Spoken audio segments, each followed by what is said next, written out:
Our first post game video in a little while, I guess. We're coming back today to kind of just give a full recap to the Texas basketball season. Not a full recap, but talk about the end to Texas basketball season tonight. Longhorns fall to Xavier 86 to 80 in the first four.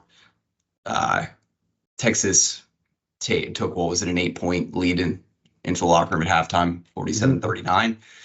Um, Amid foul trouble, Xavier made a pretty spirited comeback in the second half where they started knocking down a lot of shots, taking advantage of some Texas turnovers and some miscues for Texas on the offensive end of the floor. Had a couple of breaks going Xavier's way. The last minute, I think if you have to look back at it, probably some mistakes Rodney Terry made that he would do over again if he could. I know I said this off camera, but leaving the 2 timeouts in his pocket when you're down by a couple of scores that late in the game, when your offense is looking a little disorganized, you have a kind of a messy rebound off what was probably the worst looking 3-pointer of the night by either team on that Fremantle shot. Fremantle, guy that's a solid 3-point shooter. I don't think anyone expected that to hit off the side of the back or kind of that upper edge of the backboard. Anyway, Texas's season, there have been some bad Texas basketball seasons that I've covered. This is by no means the worst, but it's one of the more disappointing ends, I think. Trey Johnson, one of the best freshmen we've ever seen at Texas, unfortunately doesn't get to play in, an actual round of 64 NCAA tournament game. I think he had a decent game tonight, left a little meat on the bone at the free throw line, but overall, I thought he played pretty well. I don't think Texas's issues were necessarily on the offensive end too much, beside, again, some of the second half miscues. I think a lot of the questions that are going to be asked now, what happens with Rodney Terry? Because yes, Texas slid into the first four, but this ends the streak for Texas of NCAA tournament wins at 3 years in a row. And Texas doesn't actually get into the round of 64 for the first time since 2020, if you want to count that, but 2019 since the last full NCAA tournament you had. Now this comparison probably isn't fully fair, but you don't really want to be in the same boat right now with where Rodney Terry is at with where Shaka Smart was at in 2019. So, I got to think that there's a good chance I think that this is the last game we saw Rodney Terry coach at Texas. I don't know that for sure. But I have to think that, beyond just fan base reaction to this game, that Chris Del Conte sees what's going on here and is probably ready for the next steps for the basketball program. This basketball program has the potential to be, I don't know if it has the potential to be a top 10 program annually, but it definitely has the potential to be a top 20. Not even the potential, it should be. You have the recruiting resources. Texas is recruited out of the portal and from high school recruiting well enough that you should be in that conversation every year. Texas the last 2 years has been low double digit or high single digit seed in the NCAA tournament.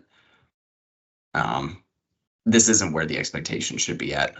So, anyway, Shane, I'll pass it over to you. We can talk a little bit about the game, but also just how you're feeling after the game. What are your thoughts? Yeah, I think disappointing is the right word that you used. Correct word coming into the season. I think we all had higher hopes. We'd have to go back and look at our preseason video, but we all had higher hopes than a first four exit. And, it's one of those things natural as a fan down the stretch in the last couple of weeks of the season, when you're dropping games at South Carolina against Georgia at home, I'm like, all right, this team doesn't have it. Even if they sneak into the tournament, they're not going to do much, if anything. And then when you hear the name called on Selection Sunday, you get a little juiced up, and then, you tip off an NCAA tournament game, and and the juice was there, and this team played well in the first half. Not really on the defensive end of the floor, but naturally Xavier likes to get up and down. So putting up 47 points was no small feat. I thought they played really well. Only 4 turnovers in the first half, but I think down the stretch is where you saw the coaching malpractice come into place. You mentioned Texas ended the game with 2 timeouts. That really can't happen, though. If Rodney Terry had called the timeouts, would anything good have come out of that? Because like his out of timeout plays aren't anything special. So under last 4 minutes of the game, Texas was 1 for 5 from the field. 2 possessions where they got fouled and were 2 for 4 from the line. So that's just guys not making shots, but a lot of the shots they were taking were tough shots. Because sorry, Shane, I don't mean to interrupt you on that. I just wanted to say, because I saw on Chip Brown's X feed that it's being reported. Sources tell Horns 24/7 Terry is expected to be let go after 3 seasons on the job after taking over for Chris Beard. Oh my! The fact that it came out that quickly made me think that you were gonna say that Del Conte was just gonna be like, no, we're keeping him. But no. So we can get into that. I mean, so coaching malpractice down the stretch. Unfortunately, I was going to say finish your thoughts and then we can get into it here in a moment. Yeah. So Trey Johnson had a good game. I do think down the stretch as well. Not ideal, not great possessions for him. Obviously missed that one free throw with the chance to tie it at 80 with about 90 seconds left. And then down 3, 40 seconds left, he settles for a long step back 2. And I'm fine with the step back shot. Like we've seen Trey knock those down all season, but not a long 2. Like take it to the rim or take a step back 3. Didn't like that shot selection just to get picky. I think you saw what Kendall Weaver meant to this team. I don't think that it really would have raised the ceiling for what they could have done in March, but I don't think you would have ended the season 19-16 and 6-12 in SEC play. Like I think you probably would have been an 8-10 team in SEC play. That's how important Weaver's effort and energy is. I mean, especially he was the one that kind of pushed Texas out to that 10-point lead early in the first half. So all in all, I think it is disappointing just to wrap it up because of the talent on this team. And you just feel like they were misused, mismanaged, just a ton of offensive isolation. And I think that's ultimately why Rodney Terry has to go. And, we mentioned it off air, but the way that Texas played in his last game, likely to be his last game, is just kind of a culmination of the Rodney Terry era. Look really good, choke away a lead, a bad stretch of basketball, down the stretch, a chance to really make something happen, win the basketball game, and, you don't foul, you leave 2 timeouts on the board, settling for bad shots, no real offensive cohesion. So just for the way the Rodney Terry era to end, it seemed pretty apropos. Yeah. I guess my first thought on this is that it feels what my first thought is, I think kind of the same thing I'd said earlier about the Shaka Smart thing. Now, again, I don't want to compare them directly, but if you look back to what was it, 2021, after Texas had lost that round of 64 game to Abilene Christian, it wasn't long at all before Chris Del Conte was already kind of searching for that next answer, Yep. Where he was, if you remember seeing the reports, the pictures of him out on the Texas jet and, having lunch with Chris Beard and getting that deal done. For Rodney Terry, I want to say with Rodney Terry, I think I've said this on many of shows before.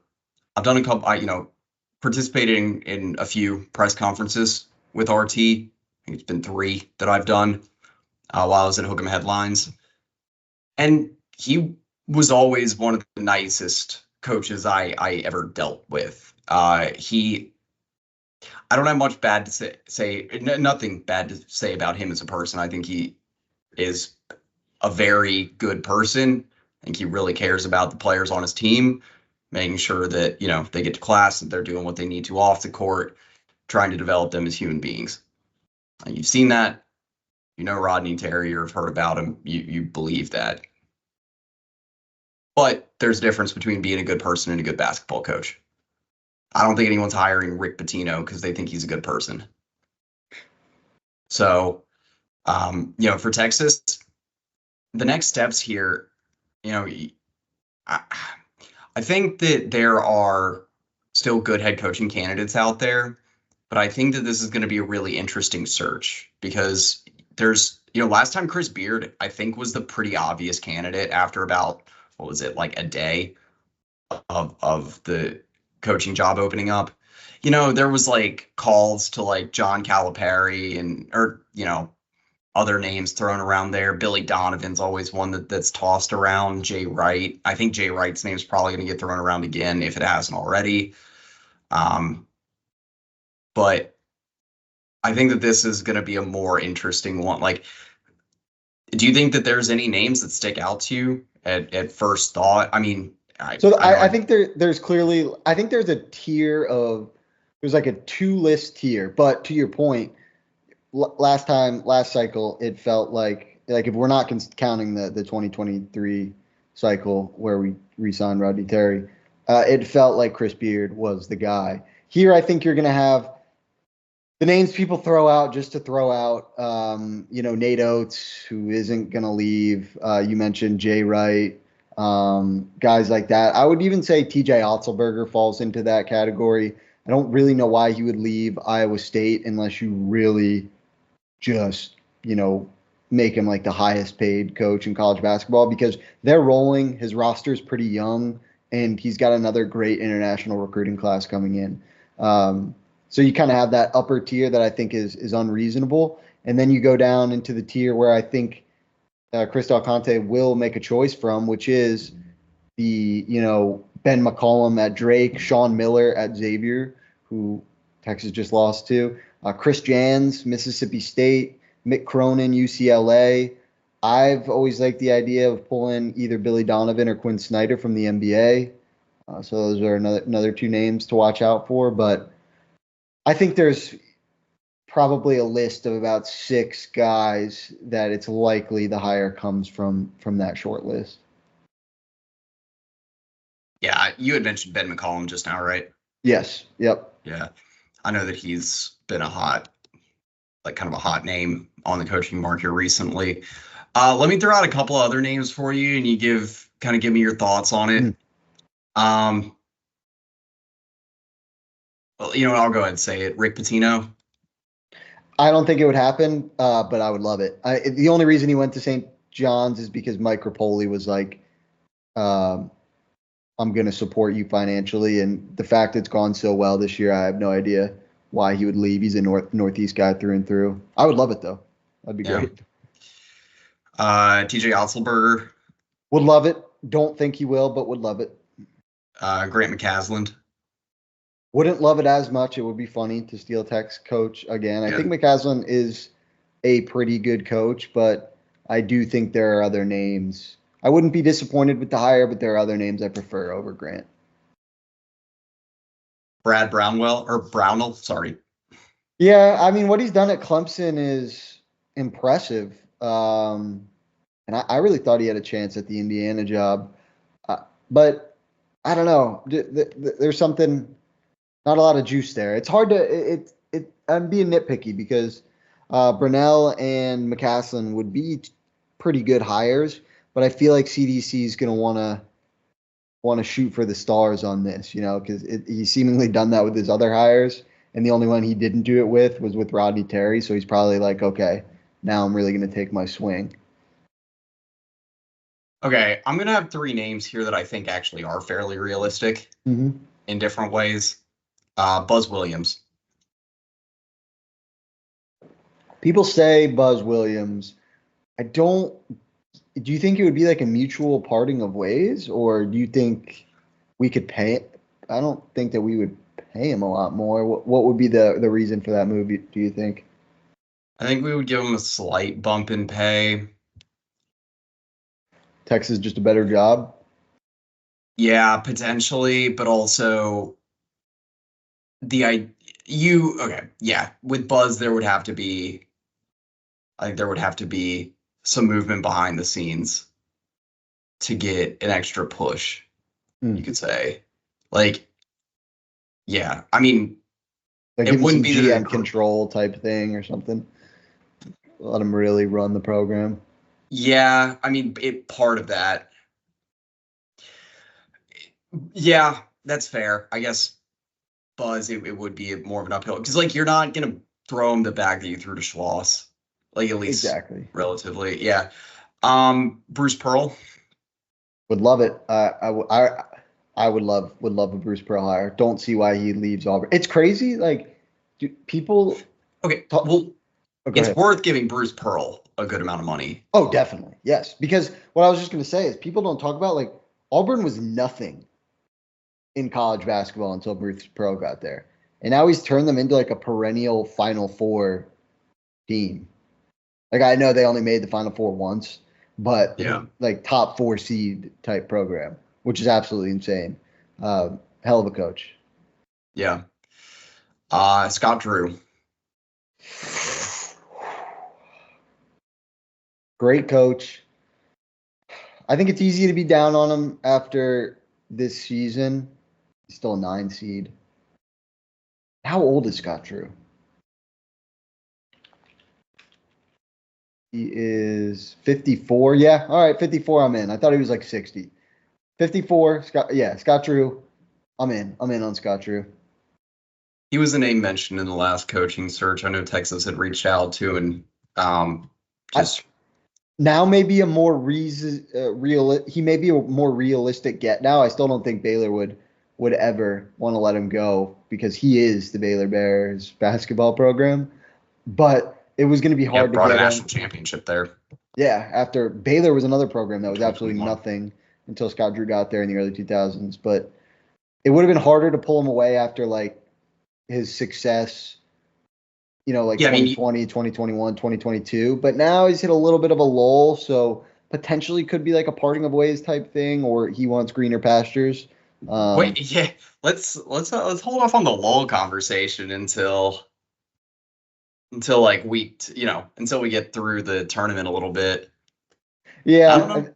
I They mean, could win a game or they maybe win a game, yeah, but that's what I'm saying. Like they're playing Duke. in But Raleigh, I didn't know. I did, yeah. so I just mean like 23 seasons from 2020 to 2022. It was 26-4, 28-2, 27-7. And then the 3 seasons since 23-11, 24-11, 19-14. So, but I think that's the only way you're going to be able to get him because if you had Baylor cooking like he did the 3 former years that I named, he's not going to leave, But now there could be some cracks in the armor. And I think he would be a great coach at Texas.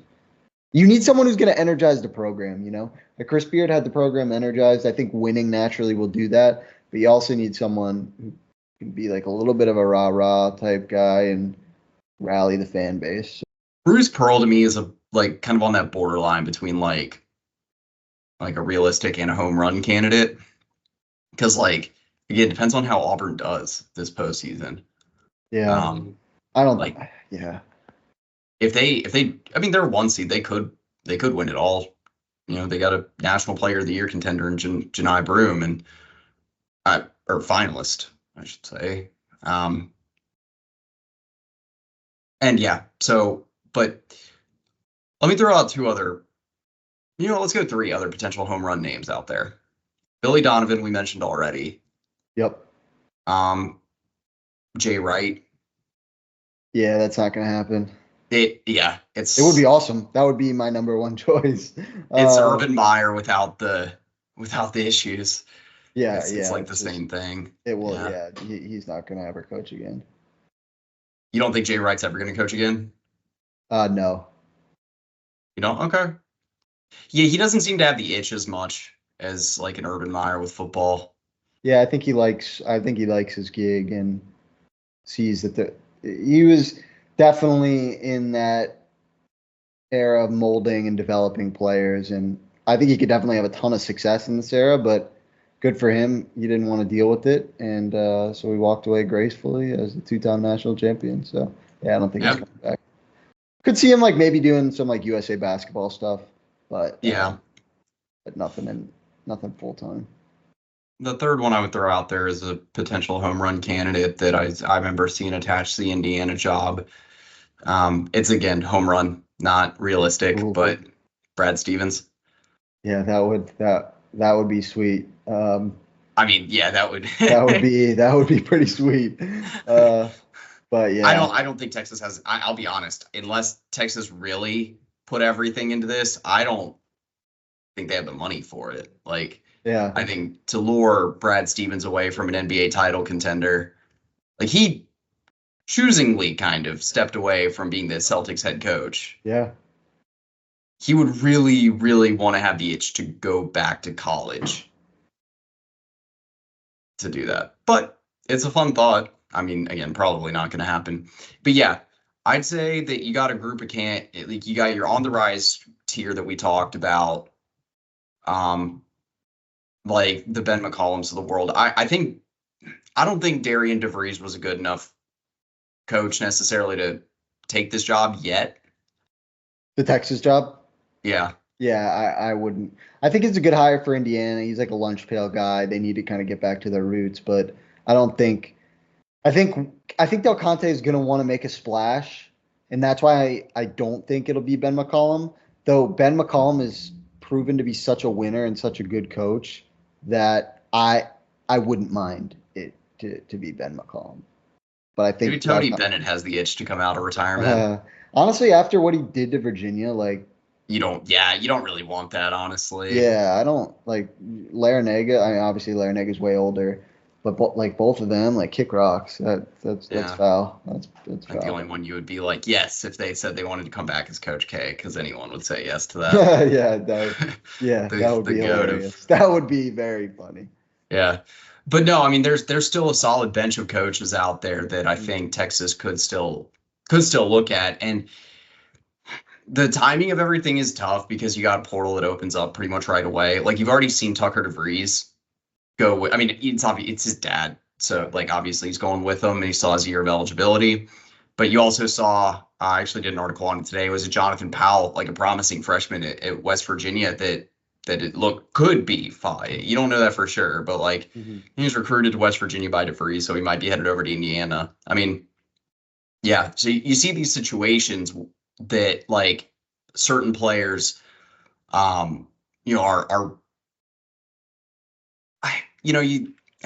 certain players are wanting to still be developed and fit a system and be coached up by someone they had formed a relationship with during their early career and continue to build that.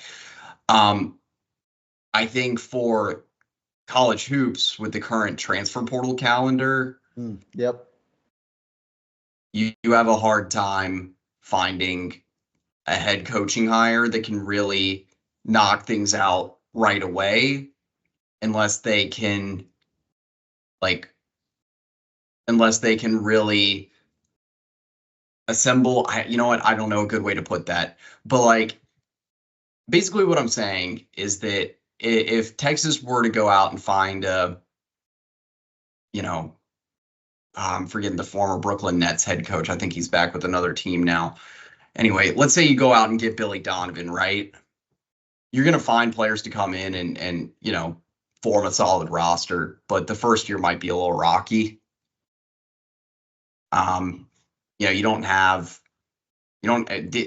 college hoops, you don't have two transfer portal windows like you do with football. So your point is basically if you bring word salad right now. If you bring someone in that isn't a current head coach, it's going to be harder to build the roster in the first year because naturally, if you're a current head coach, you can bring some of your guys from your previous job. Whereas like Billy Donovan obviously has connections around the country, but being away from college basketball for 15 years, obviously not the player connections. So, and also too, he doesn't have the NIL connections.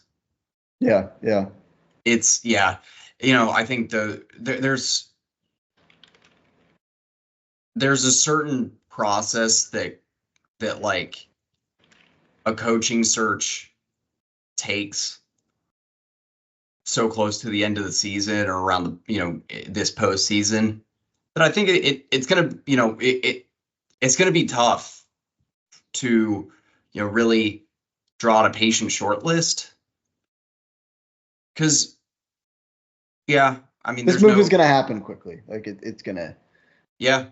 I mean, I'd imagine there's back channel something already to at least gauge in. Like Rodney, it would be one thing if Rodney Terry, had Texas ranked like number 5 in January and it just kind of fell off a cliff at the end of the season. But this has been a pretty rocky year in SEC play. Yeah. And to say that Rodney Terry's job was 100% secure entering year 3, I don't think that his job was necessarily in danger going into the season, because you had Trey Johnson coming in, number 1 shooting guard in the nation, perennial lottery pick, and, you had another good portal haul. You top 20 ranked team in the preseason polls. Yep, but, 19, yeah. Yeah, but, barely making the NCAA tournament, losing record in SEC play. You'd be dumb not to make a move quickly if you want to have any, like, you're just going to throw a season away if you don't. So, and certainly. Unless you have, like, triplet sons that are all stars as high school seniors. Yeah, exactly. Exactly. Unless you hire Carlos Boozer. And then there you go. Yeah. And then maybe you got something cooking. No. Yeah. So I'm excited. I mean, it is really odd because we hop on the call and we both probably think that Terry is going to be let go, but you don't have that news. So you are disappointed with the preseason expectations, with everything, how everything turned out, with how they lost this game against Xavier. And then right when you hear the news, it's almost like a flip. It's like you get that excitement going. Obviously, hiring cycles, there are people's jobs and lives at stake. So calling them fun, I don't think is fair. But they are exciting and they're newsworthy, and they keep you on the message boards and scrolling Twitter. And I think being able to turn the page onto a new chapter of Texas basketball, because unfortunately for Rodney Terry, he was always going to have the Chris Beard cloud hanging over him just based on how he got the job. And you mentioned, being in media rooms with Terry, nicest guy ever. Seems like the nicest guy ever. No one ever has a bad word to say about him. It just wasn't a good fit. And, now I think he can get rid of the old guard, everything that was kind of attached to Beard, not because Beard was a bad coach or program builder, but because of why he was let go. You bring in a new guard and usher in a new era of Texas basketball. And I think it's really exciting because, like you mentioned towards the top of the video, this program has a high ceiling. And if you get the right guy in place, I think the money starts to come in as well. Not to go on a completely different tangent, and I guess this is a very hypothetical question. And there are a lot of different factors at play here. But if Chris Beard was still the head coach, I feel like we would have found the money to give to JT Toppin. Probably. I don't know any of this. No. It's just like, I don't know. That's that's a tough one, because like there were. It's hard to know how NIL budgets would have projected.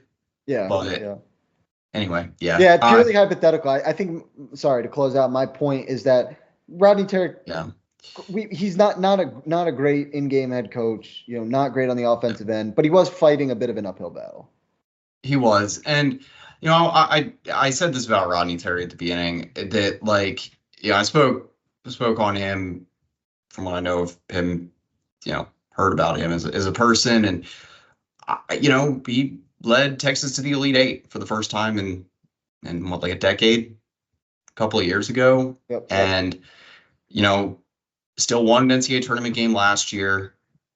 Had Texas in contention, at least in the Big 12 at different points for 2 years. And, I still think there were some big wins this year. You got Trey Johnson. He did well as a recruiter. And we'll see what happens with John Clark. He's someone that has the talent to be like a future potential starter at the 4.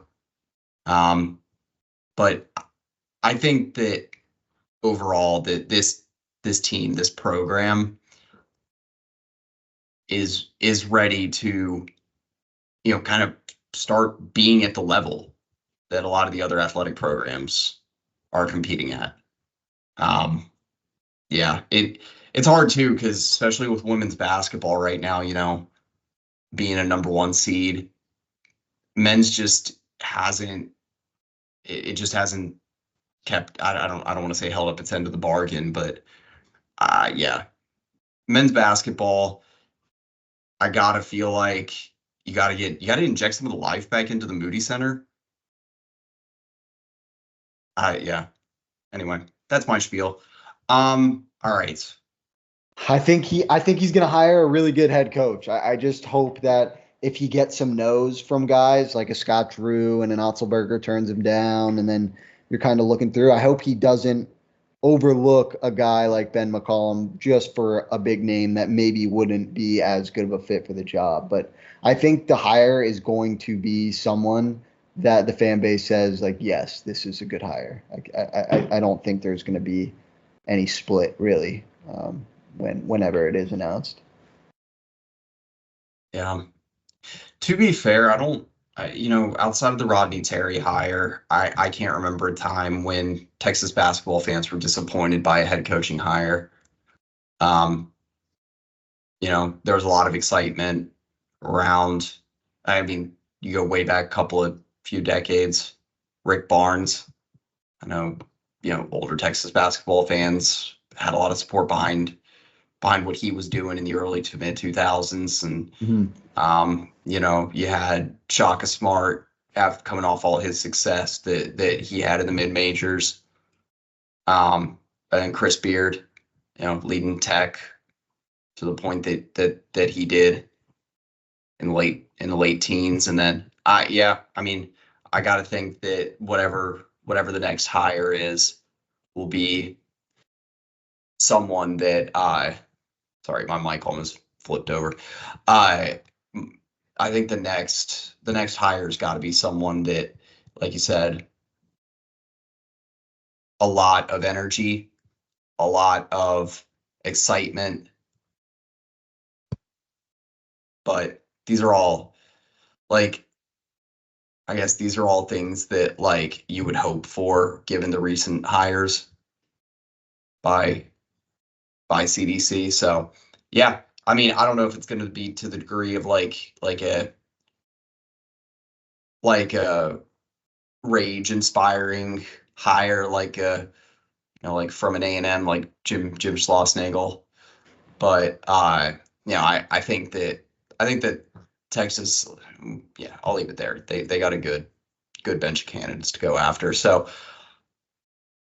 yeah, I'll leave it here with my thoughts. The game today is disappointing into the season. This game in a lot of ways was quite a few, I think, symbols or it really kind of mirrored the roller coaster ride of the whole season. Mm-hmm. So I'm looking forward to what's next for the program. I'm looking forward to the rest of the NCAA tournament. As just a college hoops fan, this is still a very exciting time of the year.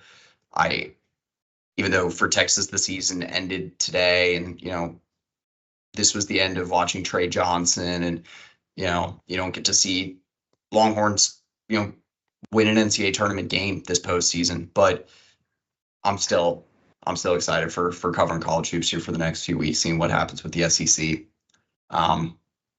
seeing what happens with Duke, a lot of these great teams this year. Anyway, any other thoughts you got? No, I think, yeah, don't let this moment ruin your tournament. I think it's tougher when you lose to an Abilene Christian, where it's like, oh, we're a 3 seed, we have a chance to do something. And this team has never. I mean, I guess if you turn back to November, maybe people were saying we'd have a chance to make a little run. But once you really started watching this team play and SEC play, we all in the back of our heads knew that it was going to end in a tumultuous fashion like it did on Wednesday night. So yeah, don't let it bog you down. Still enjoy the tournament. One of the best weekends of the year. I'm pumped. Yeah, and all stress, I'm still going to be following everything here. I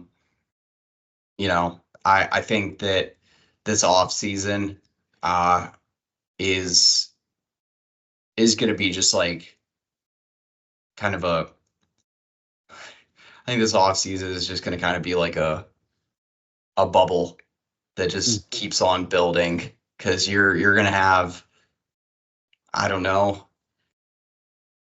Do you think that Texas has a roster with any sort of like previous cohesion next season? I mean, no, because even if you look at like say RT was kept and they kept all the guys that had eligibility, it would be Jordan Pope, Weaver, and Pryor and Cody would be the only 4 contributors, and then you have Vincent, maybe. Vincent, Yeah, he didn't really contribute, but that much. But yeah. So I think that even best case scenario, there was always going to be massive turnover. So now, I think you hope you can keep Weaver, and we can talk about this on another show. Like I was a big fan. Oh yeah, we'll have portal stuff covered. But always. The answer is no. The answer is no. I think it's going to be another completely new roster. Maybe a couple pieces here and there that stick around. Yeah, I mean, hopefully Weaver sticks around. I will say that. Kendall Weaver, if you're watching this, Texas, the Longhorn faithful love you. Please stay. Please stay in Austin. Yeah, I mean, I think there's a decent chance he still does. He's got the 1 year of eligibility remaining. Yeah. So, and we'll see. But I think there's a good to fair chance, depending on the hire, that he sticks it out one more season. Anyway, yeah, you got anything else you want to say before you go? No, that's it. Cool. Well, for Andrew Miller, Shane Black, Hook 'em Horn Show. Happy March Madness. We'll keep y'all updated along the way here with head coach stuff, and I'll link below. I've been trying to do a better job of this. I'll link below. Still, I'll link back to the Hook 'em headlines for you, Shane, and then also for busting brackets, so y'all can keep up. If you are a college hoops fan, or if you're just a Texas fan, I'm still covering Texas on the beat out there. So, and I will definitely be keeping close eyes on what happens for the Rodney Terry job. Anyway, I think that's pretty much it. Welcome.